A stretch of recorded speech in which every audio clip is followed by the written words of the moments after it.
This is a podcast about both having autism and living with someone who has autism. My mom is Sonya, and I'm Josh, and this is Josh Has Autism. Hey everybody, thanks for stopping by. Hello. Yep, Josh and I are at it again.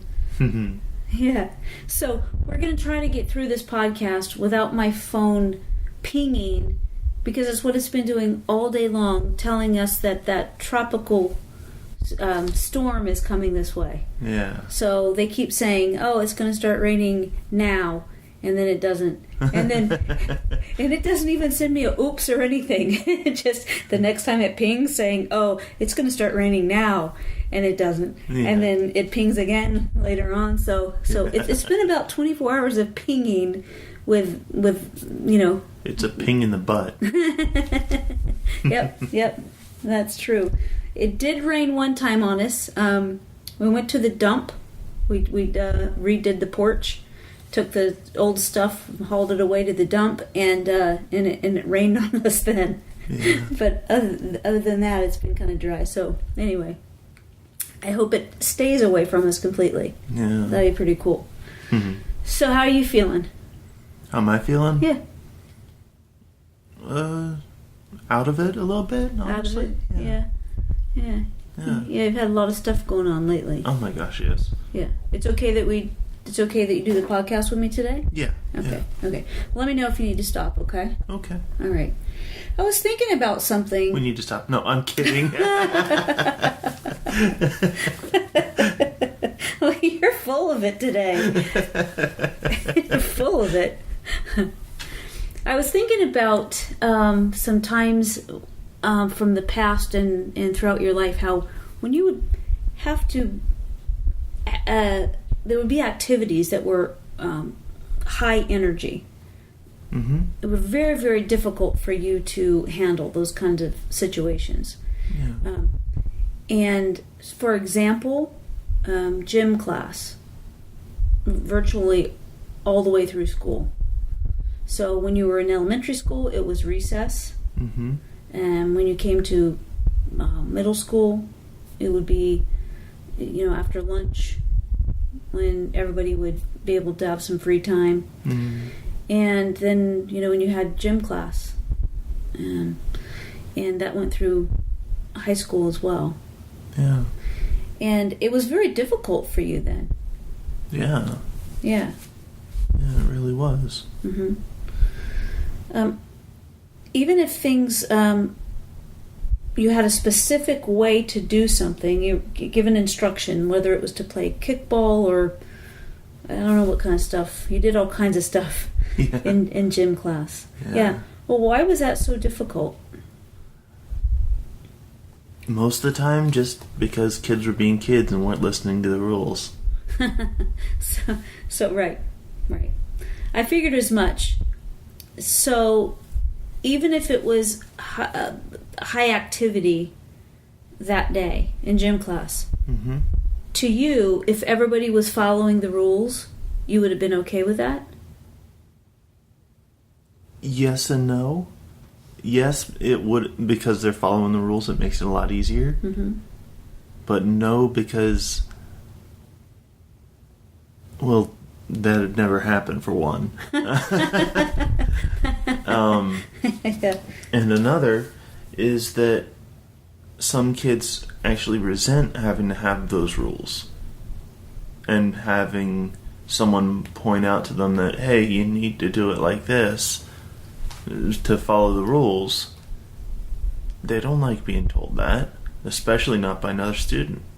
Oh, so you're saying the problems would come up when they were not following the instructions or the rules, and you would point out to them that they're not following them. And try and be helpful with that, yeah. Are you sure that you were trying to be helpful, or was it important to you that everybody followed the rules? Like, is that something? It was a bit of both. Okay. It was a bit of both, because I would try and,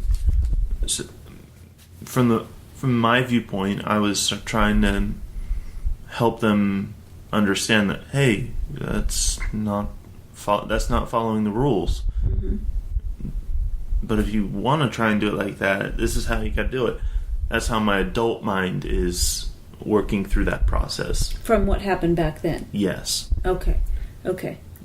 But at the time, I couldn't word it like that. Sure. Right. Because a lot of times back then, it would come out that you're not doing it right. Yeah. That's not how you do it. Yeah. Those are not the rules. That's not what she said to do. That's not what he said to do. Yeah. You've got to do it like this. Those are the kind of things that came out. Yeah. And the other students did. You're right. They didn't appreciate that at all. At all. Yeah. But we're not just talking about following the rules back then, because, well, maybe we are. There was a very narrow view that you had on what was acceptable. Right. So if somebody was following the rules, but let me give you an example. Not the gym class. Mm-hmm. You were in first grade, and there was a hearing test being given. Yeah. Mm-hmm. And the instructions by the person administering the hearing test was that whichever side you hear this on, you raise your hand up on that side. So if you hear a sound with your right ear, raise that hand up. Mm-hmm. If you hear something on your left ear, you raise that hand up. Those were the instructions. And you, of course, went first. Because you always wanted to go first. So you did that. And of course, whenever you heard this, your arm went straight up in the air. Ramrod straight, yeah. Yeah. Mm-hmm. And so then you finished your hearing test. And the students that came behind you, they would give an indication. Yes.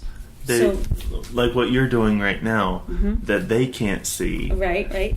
Is you're doing like a little, just half-hearted wave kind of thing. Just kind of like bending my elbow, my hand up, but... Yeah. Just, fingers still partially curled. Yeah, just kind of. Yeah. Mm-hmm. Versus you're straight up, stiff as a board. Yeah. Fingers all pointed straight up mm-hmm. and everything. Yeah. Mm-hmm. Right. And I remember them telling me at the time that this test was being done, what happened, and that they thought that was. It got their attention.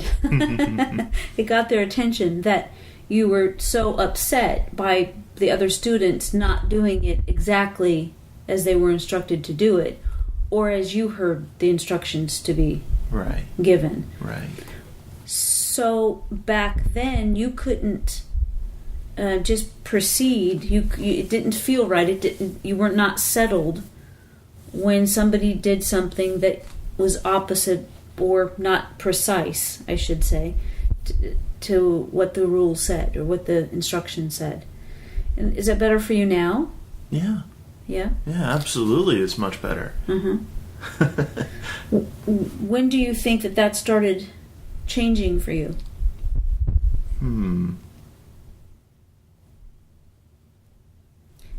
And maybe ask it a different way.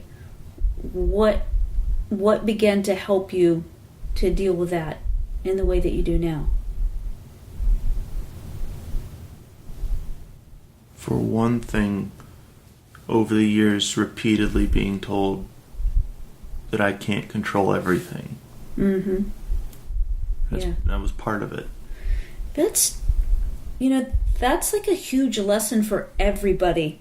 You know what I mean? Because it's like a lot of times so many people spend so much time trying to control situations or events, and it just leads to such heartache and headache, and you can have a much calmer life and peaceful life if you can get away from having to feel like you've got to control everything. Right.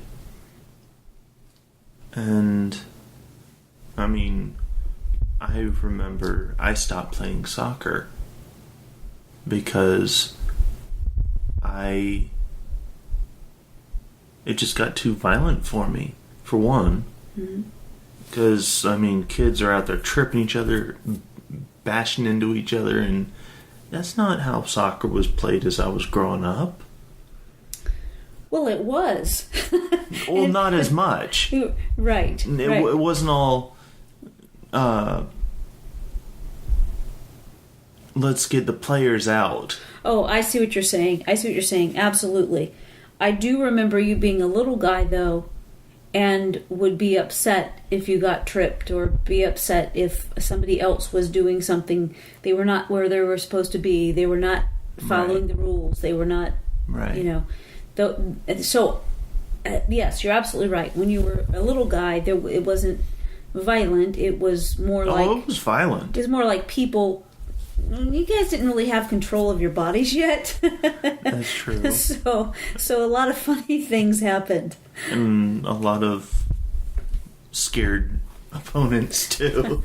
Because, I was known as Thunderfoot for a reason. Yes, you were. I don't think anybody had ever seen a little kid kick a soccer ball more than half the distance of a field and make a goal. Yeah. It just flies over everybody's head, even the goalie, and you make a goal. Yeah. And that was from a kickoff. Mm-hmm. So the person beside me tapped it, it rolled back into place, I kicked it. Mm-hmm. Went over everybody's heads and into the goal. Yeah. That was fun, wasn't it? Yeah. That was fun. Even the referee was like, was that touched twice? Because that's one of the rules of the game, is it has to be touched twice. And I'm like, yeah, she tapped it. Because I could have sworn it was female, but... Probably. Mm-hmm. She tapped it and it rolled right back into the same divot. Mm-hmm. And he believed me and he was like, goal. Yeah. Yeah, that was fun. Yeah. Yeah, that was real exciting. Yeah.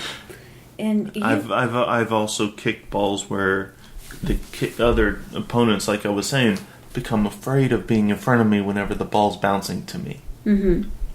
Because I just booted all the way back to the other side of the field, whether they were in the way or not. Right. So right. And I didn't like hurting people. Right. Sure. And sometimes what would happen, which sounds kind of opposite of what we've said so far, is that the rules were important to you. Mm-hmm. But when you had a focus on something, which to you was to get this ball away from our side, let's get it on the other side, that's all you were focused on.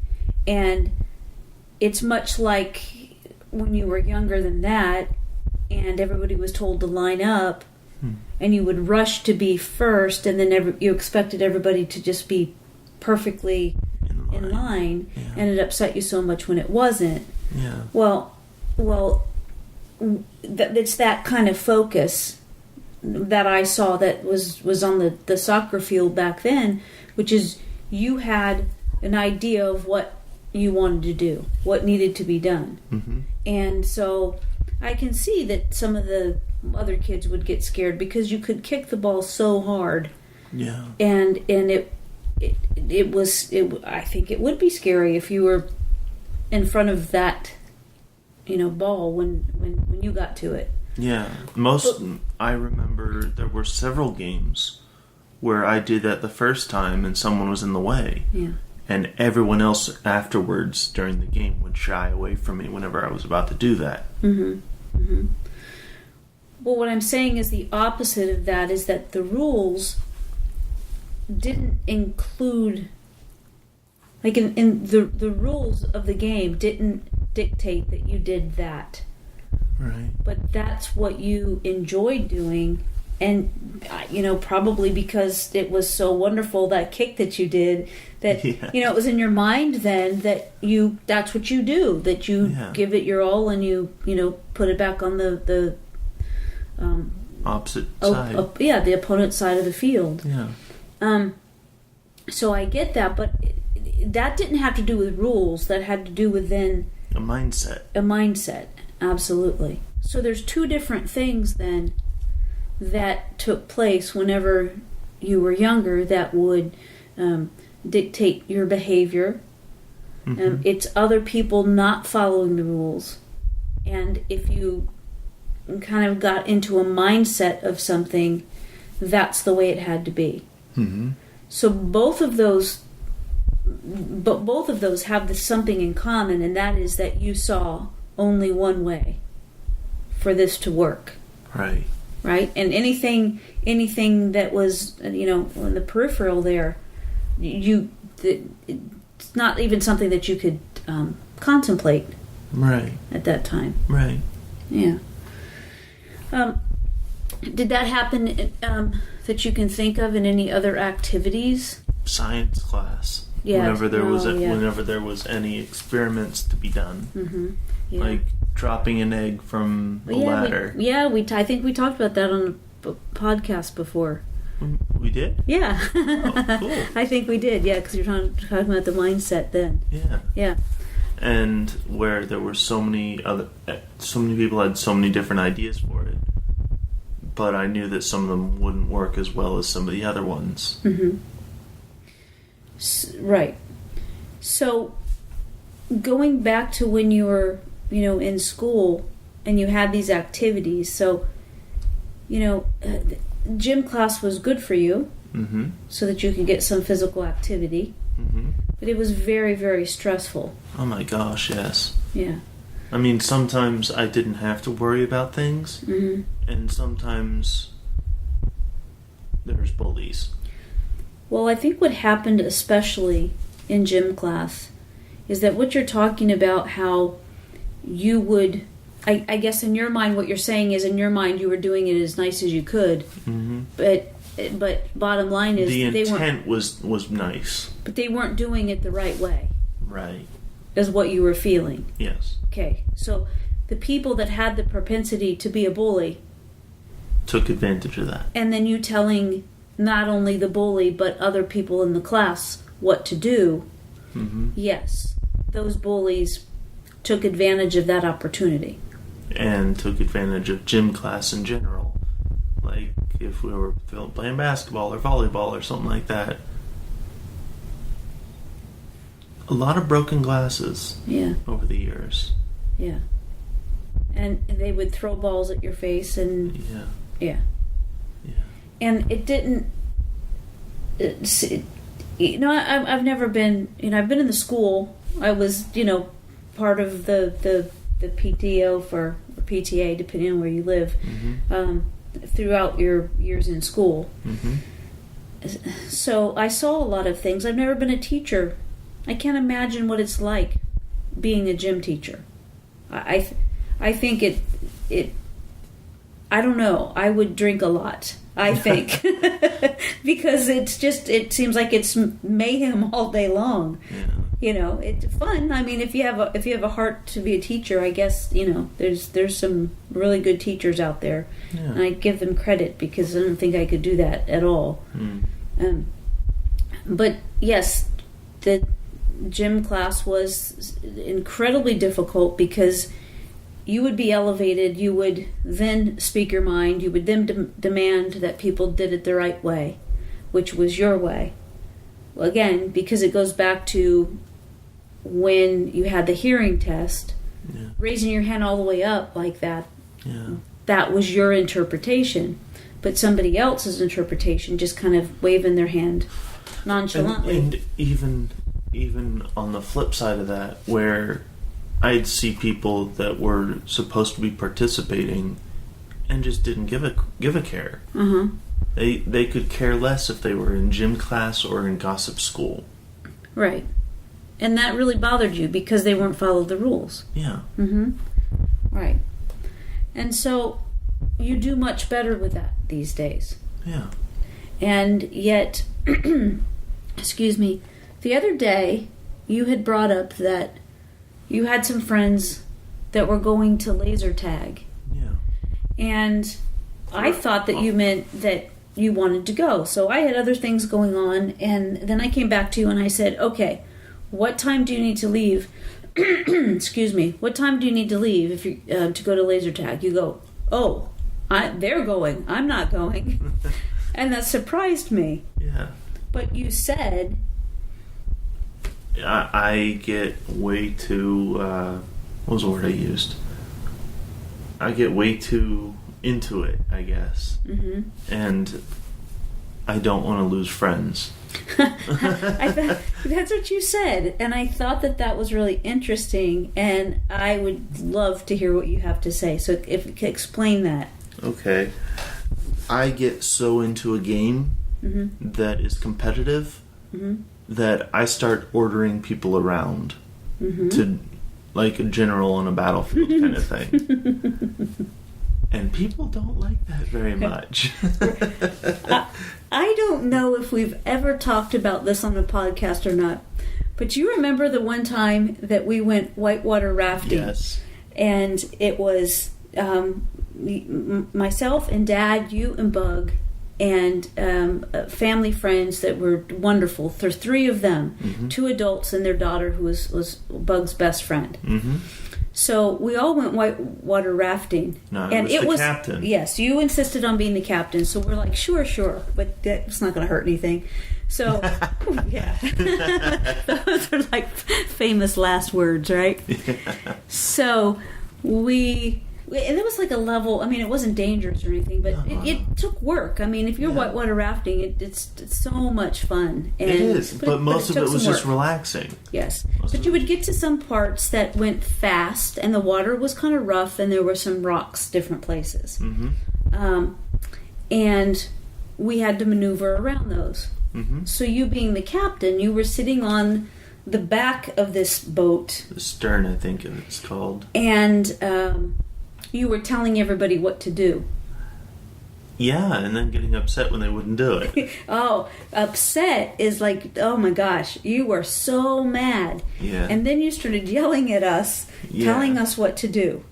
And you just kept getting more and more agitated, and just demanding that we did what you said that we had to do. Mm-hmm.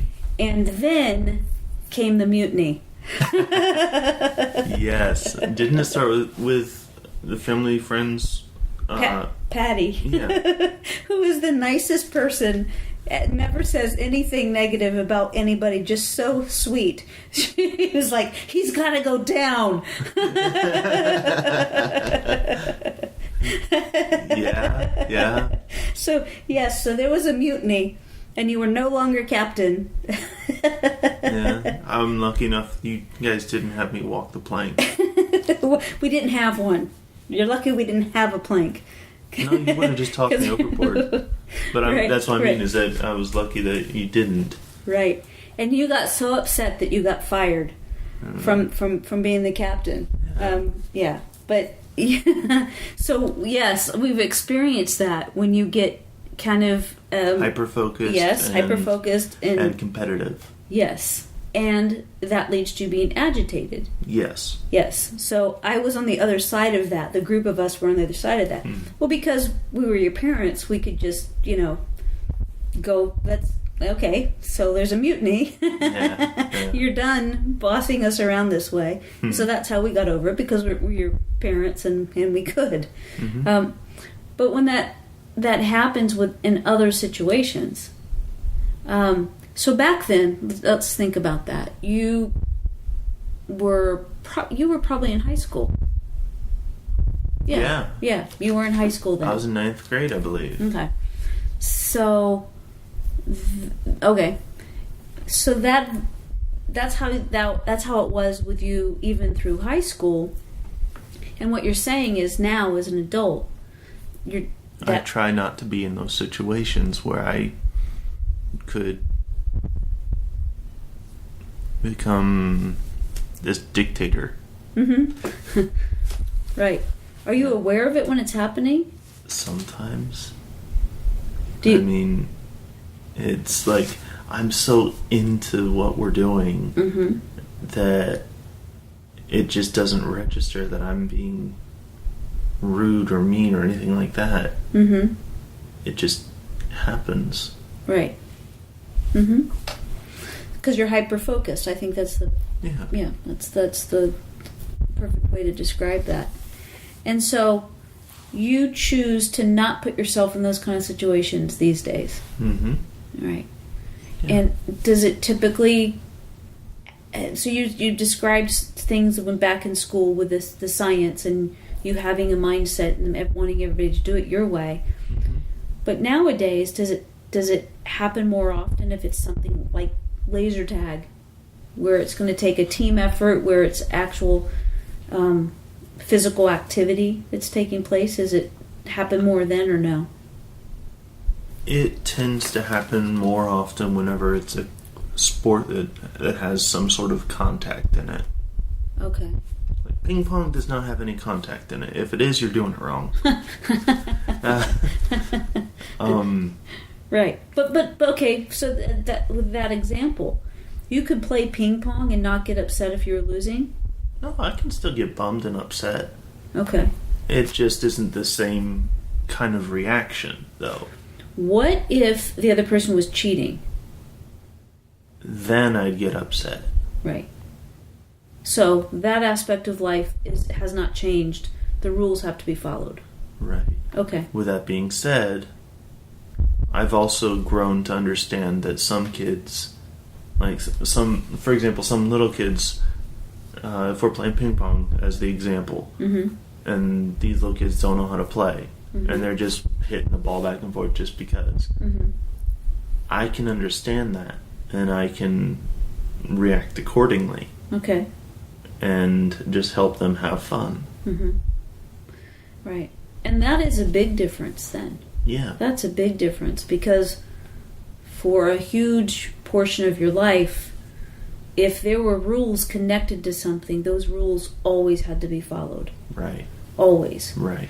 So I think we mentioned that when you're cooking something, you're very focused on that and attentive. Mm-hmm. And when you ask how much of something or how long of something on the stove, everything is measured out. Yeah. And I know that when you've asked, how do you do that? And I go, I don't really know. I just toss it in. And that's a hard concept for you because it's not a measurement that makes sense. Right. Earlier in my life, that's the case, yes. Mm-hmm. And now I just kind of know what to do. Well, I think, say, for example, you're making macaroni and cheese, mm-hmm. and the box says add so many cups of water, bring it to a boil. I just start not measuring it out at all. I just fill it to a certain amount. Sure. And that, I just want to make a note, is very recent that happened. Because even a couple of years ago, you would measure everything out. And we've had many, many talks when I'm saying to you, okay, do you see how full that is in the pot? All you're doing is boiling water, and you're going to dump the water out when you're done. Speaking of boiling water, if you take it up to that amount, then it's going to work. You don't have to measure that out every time because you've seen it before. You go back to what you remember seeing before. Right. Yeah. So things like that you don't have to measure out. Right. So you've recognized that still, though, today, when something is a high activity like that and you can anticipate that you might be agitated, you don't want to lose friends, you said. Yeah. But you also don't want to feel that way. Right. So tell me how that feels. Like when you feel that hyper focus, when you feel that agitation, does it your stomach hurt? Do you have a headache? Do you feel like a tingling? I feel tense. Tense. Like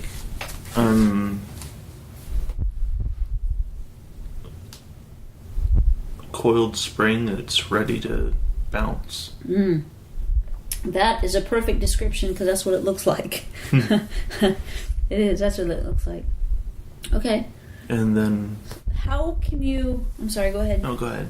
How can you not get to that point? Is there anything that you found? I remember when you were a little boy, we had this stone that was your favorite color and it was very smooth. Yeah. And I said, do you just keep it in your pocket? Yeah. And when you start getting upset about something, just, yeah. now I think they've made that thing that people spin. The fidget? The fidget is what it's called? That's the fidget spinner. But Oh. there's also this other thing. It's just a whole bunch of different knobs and buttons and this, that, and the other in a cube. Mm-hmm. That's handheld, and Mhm. it just does the same kind of thing. It keeps your hands occupied, Mm-hmm. and it keeps you from getting too stressed. Mm-hmm. Does it calm you too? I don't know. I've never used it. I just know that it exists and that it does help some people. I personally have never really used it. Okay. But you use the stones. Yes, Mhm. yes. Mhm. I use the stones, and I have used the fidget spinners. Mm-hmm. Because you used to toss your pencil. Oh my gosh, yes. Yeah. So like that was before there was anything like that. That Yeah. was a thing that you did. Whether Yeah. you had a pen or a pencil, it was constantly In motion. yes, constantly. And I Yeah. think that was what you used instead of the thing that you just described Right, that's out there now. right. Right. And I've had professors and teachers and other students stop what they're doing and stare at me like, "How are you doing this?" It's like you don't even have to look at it. You've done it so much that you can Yeah. look away and still flip it and catch it. And Yeah. it's pretty amazing. Yeah. So the fact that that still happens today, is there anything then that you've figured out other than just avoiding those kind of situations? To acknowledge the possibility that it could happen in what you're planning to do. And one thing that I found helps is have someone that you trust and have a friendship with, to let them know that you sometimes go too far without realizing it. Mm-hmm. And to ask them to just, hey, you're starting to do this thing. Mm-hmm. Would you be able to hear them at the in the moment? If I'd asked them to do that, yes. Yeah. Okay. Because that makes me aware of that I'm heading in that direction. Right. Because sometimes you're in it before Yeah. you realize it, and then once you're in it, it's hard to get out. Yeah. Right. Right. I know that there's been times, even recently, where I can see that you're very amped up and not able to really, be here in the moment with everybody, with Right. the way that we're talking about that you would want to be. Right. But you would be this anxiety, and I would say something to you, and I remember the last time you put your arms like up in the air and went, ah, and you left and you went to your room. It wasn't like I get it, but it was like you removed yourself. You removed yourself from the situation. Yeah, and so now it makes sense to me that me saying something to you, like, made you realize what was happening. Yeah. And you were able just to remove yourself. Yeah. Okay, so what about situations that are not physical like that then? That, like, you enjoy with your friends, you enjoy playing the tabletop... RPGs? Yes. Tell me what that is again. Tabletop RPG. RPG stands for role-playing game. Okay. And you roll dice. Yes. And you make up stories. Yeah. And you have characters. Mm-hmm. And then things happen to your character depending on what you rolled? Yes. Okay. That's as far as I understand. I don't know anything else about it. But it sounds like that's a group, something that you do in a group as well. Yes. So how is that different than laser tag? It's different because your rolls are almost always random. Okay. Like, there's a dice called a D20. It means it's a dice that has 20 different sides, and that's the main one that you use. So every roll that you make, you have a 5% chance of getting a 1. You have a 5% chance of getting a 2, and so on and so forth. Okay. And usually with the higher numbers, the better you do. Mm-hmm. And so... But how is your mindset different? Because that's still like a competition, No, right? You are only controlling your character. You're not controlling other people's characters. In laser tag... In laser tag, only... I try and control other people. Okay. Why in laser tag do you try to control other people, Because... and in the tabletop you don't try to control other people? Because in laser tag, as the example we're using, Mm-hmm. in laser tag, I am very hyper-focused. I don't want to get shot, but at the same time, I want to get things done. Mm-hmm. So I know different tactics that we can use instead of just everyone charging out and doing whatever. So it goes back to the science experiment that you were doing, that in your mind, your way is better than other people's way. Or at least I want for us to talk about it and come up with a plan. Okay. And nobody else will, so why? Because do you think maybe in their minds they're just having fun. Just having fun. Yeah. But in my mind, that does not occur to me. That they're just trying to have fun. Okay. Are you just trying to have fun? I am, but I also want to win. Okay. Okay, got it. So it's like you're a captain again. Yeah. Okay. So I'm just going to need... What? Which is one of the reasons why I don't like being in charge of things that often. You've said to me before that you don't like being in charge of people. You don't mind being in charge of things. Yes. And that's a big difference. Yeah, because whenever I'm in charge of people, they tend to mutiny on me. Guilty. And if I'm in charge of things, then, like, let's say I'm handling how my own personal library looks like. Okay. Then I have complete control over that. Mm-hmm. It doesn't talk back. Right. Right. Got it. One more time, and it might be because I don't really comprehend this board game thing. Uh-huh. What's different about that versus the laser tag or the mutiny on the whitewater raft? Yeah. How is it different? Usually there is a set goal that we're working towards as a group, and we all banter back and forth and this, that, and the other, and we all have our own unique characters that we bring to the table. Okay.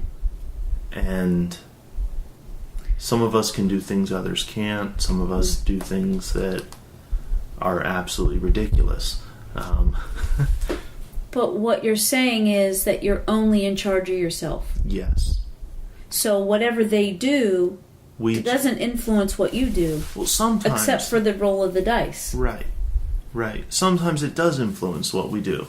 Like, for example, if I'm going to try and hit this enemy with a sword, and somebody else goes up and hits them with a sword, and it sticks to them.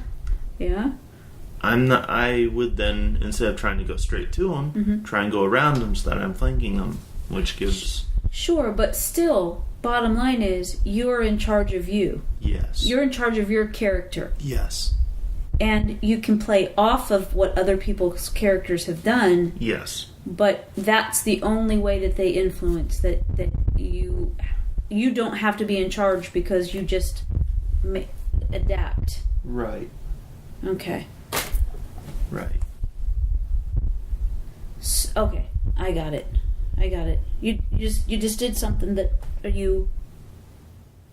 what just happened? Are you okay? Yeah, I just remembered I have a D&D game now. Oh. Okay. All right. Well, I guess we can wrap it up. I guess we can wrap it up here, so you can go do that. Okay. Thanks for talking to us about this, Josh. Thank you for sharing this, because it makes a lot of sense. And the kiddos that are dealing with this stuff right now, parents that are seeing this and not knowing, what to do about it. Do you have any advice for them before we go? Let's just say that their kid, their little guy or little girl is in the gym class, and it's not going so well. Is there any advice that you have that may help them? Maybe that fidget thing? What I would recommend is...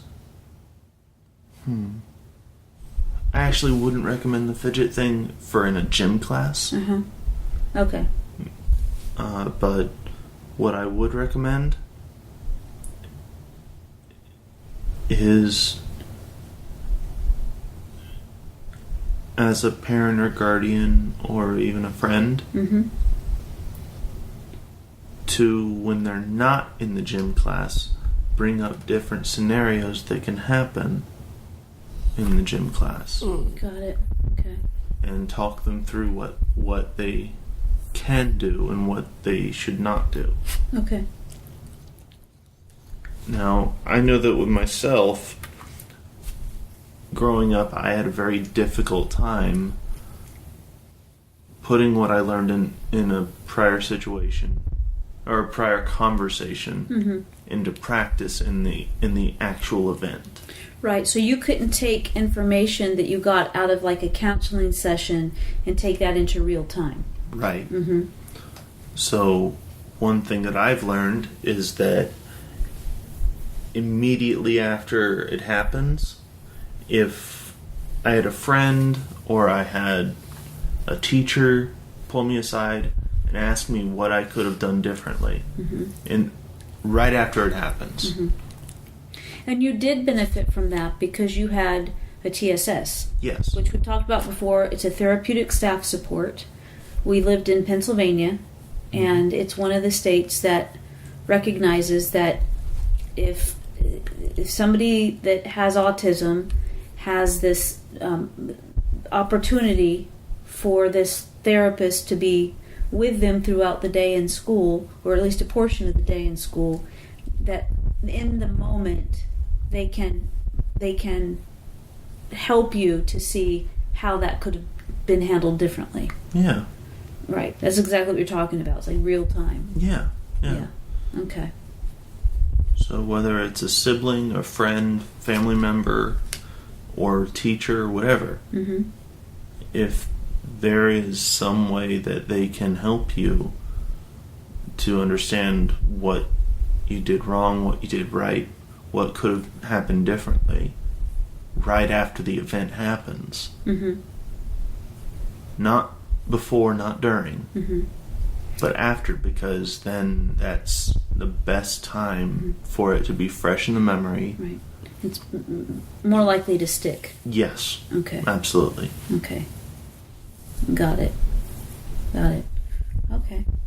Very cool. Yeah. Very cool. Well, thank you, Josh. Yeah, no problem. I I hope that appreciate helps. it. Yeah, it helped me. I hope it helps people out there. Yeah. All right. Well, thank you, everybody. Thank you so much for listening to Josh Has Autism. You can find us on SonyaKing.com, at Sonya King Comedy. That's Twitter. All different places. Again, every single time I tell you, I don't remember where it is. You can go to my website and find it all, though. So thanks so much for hanging out with us once again. Love you. Bye.